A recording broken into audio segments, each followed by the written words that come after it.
अस्सलाम वालेकुम जी, मेरा नाम है डॉक्टर मोहम्मद मुदस्सिर शकूर और इसी सिलसिले की कि दांत में कीड़ा क्यों लग जाता है, ये तीसरी वीडियो है।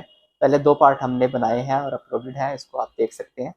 तीसरी जो हमने पहले उसमें डिस्कस किया था कि दांत को कीड़ा क्यों लग रहा है, उसमें हमने ब्रशिंग का पार्ट बताए थे।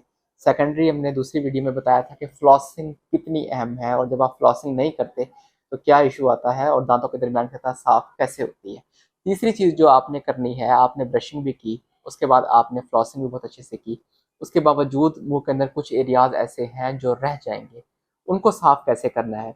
उनको साफ करने के लिए आपको यूज़ करना है माउथ वाश का। माउथ वाश क्या है? बेसिकली ये एक लिक्विड है जिसके अंदर एंटीबैक्टीरियल एजेंट्स और फ्लेवरिंग एजेंट्स और इस किस्म की चीज़ें जो ओरल हेल्थ के लिए बेटर हैं वो इंक्लूडेड होती हैं। तो इसको आपने क्या करना है, इसको आपने आदत बनानी है कि सुबह शाम आप माउथ वाश का इस्तेमाल करें। आप माउथ वाश को मुंह में लेके जाके उसको होल्ड करें। ये बहुत बड़ी गलती है जो रूटीन में लोग करते हैं कि माउथ वाश को मुंह में लेके जाके फ़ौरन ही स्पिट कर देते हैं। नहीं, आप उसको माउथ वाश को लेके जाएँ मुँह के अंदर और कुछ देर होल्ड करें, जहाँ तक आप उसको लेके जा सकते हैं। पूरे मुँह के अंदर उसको घुमाएँ, लेफ्ट राइट, ऊपर नीचे, ज़ुबान पर, जहाँ भी आप लेके जा सकते हैं। उसका मकसद ये है कि जो एरियाज़ मिस हो गए थ्रू ब्रशिंग या फ्लॉसिंग, वो इसके थ्रू क्लीन हो जाएँगे। माउथ वॉश का एडवांटेज ये है कि ये एक लिक्विड फॉर्म के अंदर है, माया शक्ल के अंदर है।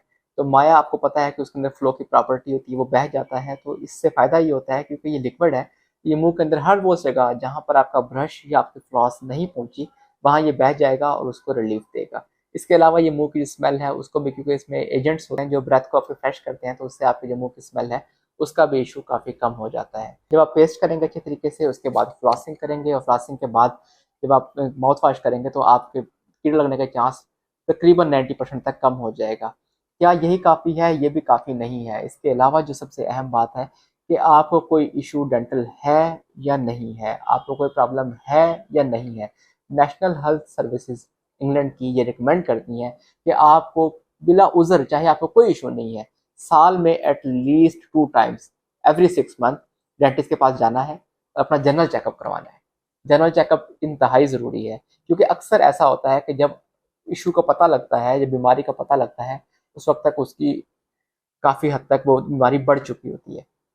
तो जब आप 6 माह बाद डेंटिस्ट के पास जाएंगे तो वो कोई चीज़ जो अभी स्टार्ट होने लगी है, जिसका आपको इशू का नहीं पता, वो उसको डायग्नोज करेगा और आपको इन्फॉर्म कर देगा। उसका ट्रीटमेंट करवा लेंगे तो वो इब्तदा के अंदर ही वो इशू जो है आपका रिजॉल्व हो जाएगा। ये पूरी एक सीरीज जो मैंने बनाई थी, 3 पार्ट्स में मैंने डिवाइड की है।